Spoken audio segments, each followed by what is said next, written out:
Selamat pagi pemirsa, apa kabar Anda di pagi hari ini? Senang sekali saya Graciela Taime dapat menjumpai Anda dalam Berita Papua. Sejumlah informasi menarik dan teraktual telah berhasil dirangkum tim redaksi kami. Berikut 3 berita utama hari ini.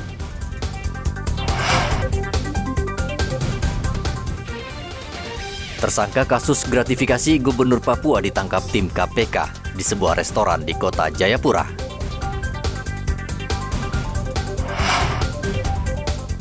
Kelompok kriminal bersenjata tembak pesawat dan bakar sekolah di Pegunungan Bintang.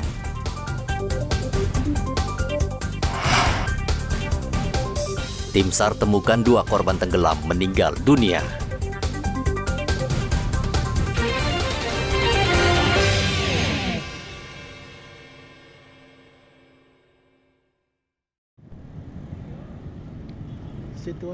Gubernur Papua Lukas NMB ditangkap KPK di sebuah rumah makan di Kota Raja, Kota Jayapura, Selasa kemarin. Usai diringkus, NMB langsung dibawa ke markas Brimob Polda Papua, Kota Raja, untuk diperiksa. Penangkapan gubernur oleh KPK mendapat respon dari pendukungnya yang menyerang polisi di depan Mako Brimob dengan batu dan panah. Bentrokan sempat terjadi beberapa saat, hingga akhirnya polisi berhasil memukul mundur sejumlah pendukung Lukas NMB. Tak lama kemudian Gubernur Papua dibawa tim KPK ke Bandara Sentani, Kabupaten Jayapura. Gubernur kemudian diterbangkan ke Jakarta melalui Base Ops Lanut Jayapura menggunakan pesawat Trigana Air yang disewa oleh KPK. Kami baru tahu setengah jam setelah itu, katanya informasinya dibawa ke Brimob. Kami tim hukum koordinasi, kami segera ke Brimob, ternyata Bapak sudah dibawa ke bandara. Kami berusaha mencoba ke bandara untuk menemui Pak Gubernur. Ternyata kami sudah sampai di bandara, beliau sudah terbang. Pas kira-kira jam 2 siang waktu Papua. Itu fakta yang kami tahu. Sikap kami sebagai tim pengacara Pak Gub, pertama kita mengikuti proses hukum yang ada. Kita menghormati seluruh proses penegakan hukum ini. Kami tetap berharap agar Pak Gubernur setelah dijemput ini mendapat pelayanan yang baik, ya, karena beliau tentu masih dalam kondisi kesehatan yang kurang baik.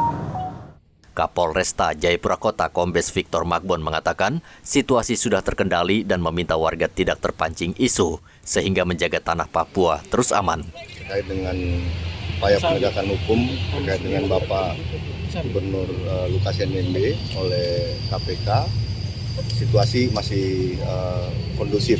Ya. Tadi memang ada suatu pergeseran, ya, ada kelompok-kelompok kecil yang berupaya untuk menghalangi, ya, tapi kelompok itu sudah bisa diberikan himbauan, ya, untuk balik ke tempatnya masing-masing karena ini merupakan proses daripada, ya, bagian daripada upaya penegakan hukum. Jadi semua harus bisa menghormati dan prinsipnya sampai sekarang kondusif. Saya mengimbau kepada seluruh warga Kota Jayapura, ya, tetap menjaga, ya, situasi Kota Jayapura agar aman dan kondusif. Ya, semua harus bisa menjaga jangan sampai ada upaya provokasi. Ya, tentunya kami dari pihak kepolisian bersama TNI dan juga jajaran stakeholder lain akan melakukan terus pengamanan, ya, dalam bentuk patroli maupun yang sifatnya stasioner, karena kita tetap mengantisipasi apabila ada kelompok-kelompok atau pihak-pihak yang tidak bisa menerima. Gubernur Papua Lukas NMB menjadi tersangka KPK sejak 5 September lalu karena diduga menerima gratifikasi sebesar 1 miliar rupiah dari seorang pengusaha. Saat ini KPK telah menahan pemberi uang ke gubernur. Arthur melaporkan dari Kota Jayapura, Papua.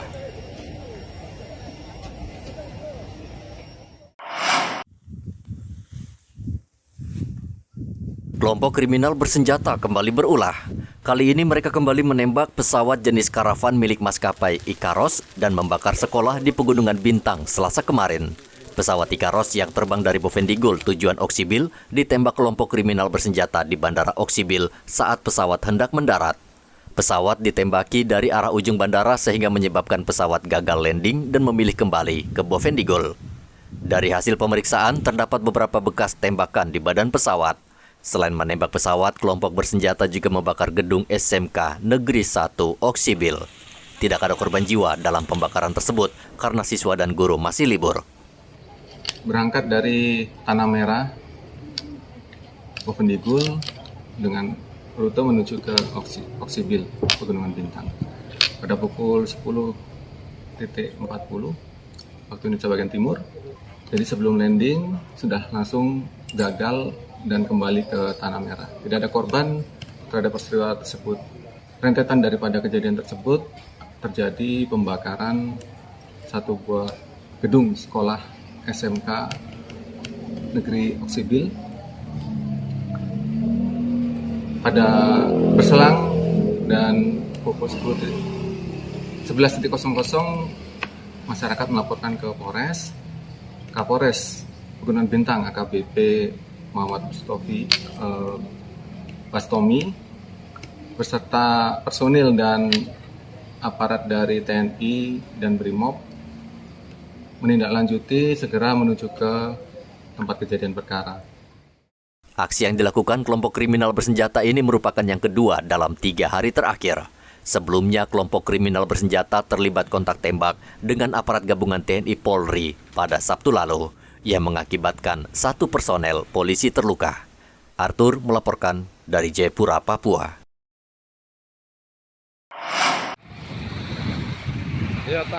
Tim SAR akhirnya menemukan 2 korban kecelakaan laut yang menimpa perahu cepat berpenumpang 14 orang pada Sabtu malam, sehingga total korban yang meninggal akibat kecelakaan ini menjadi 3 orang.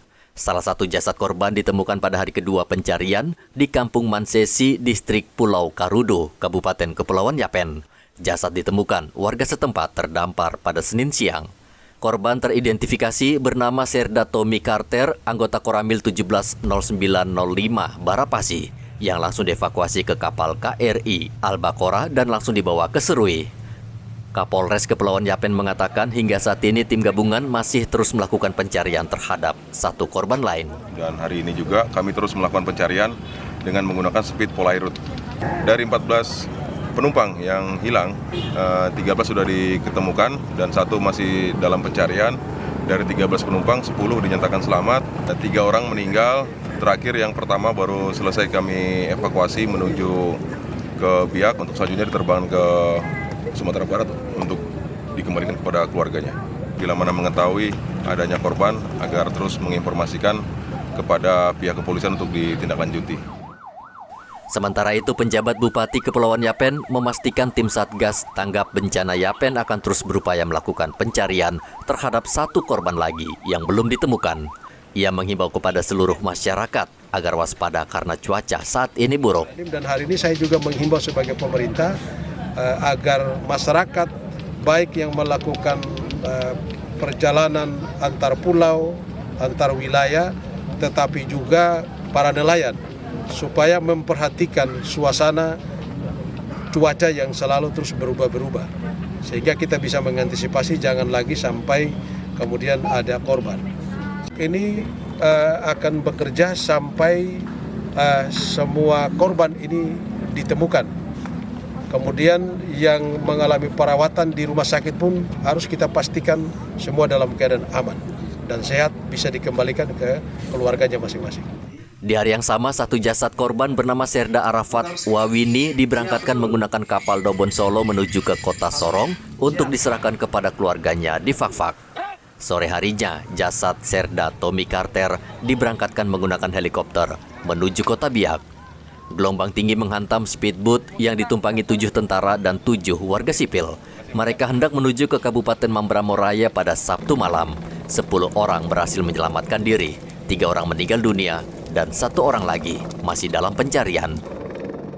Dari Kabupaten Yapen, Eman melaporkan. Gempa yang berpusat di Maluku Tenggara Barat pada Selasa dini hari kemarin juga dirasakan warga Merauke. Gempa berkekuatan 7,9 skala Richter membuat warga panik dan terbangun dari tidur karena guncangan terasa lebih dari 3 menit. Tidur sih, cuman kan ngelilir bangun, goyang-goyang. Nah, Ibu merasakan cukup kencang ya? Kencang lama juga sih. Ada berapa menit kira-kira, Bu? Ada sekitar mungkin sekitar 5 menitan 5 ada. menit ya. Dia kencang terus pelan Ibu sampai sempat panik lama. enggak? Enggak sih, karena kebetulan saya udah berapa kali sempat seperti kena itu gempa, ya. jadi sudah nggak panik lagi. Ibu sudah tahu tidak asal gempa itu dari mana?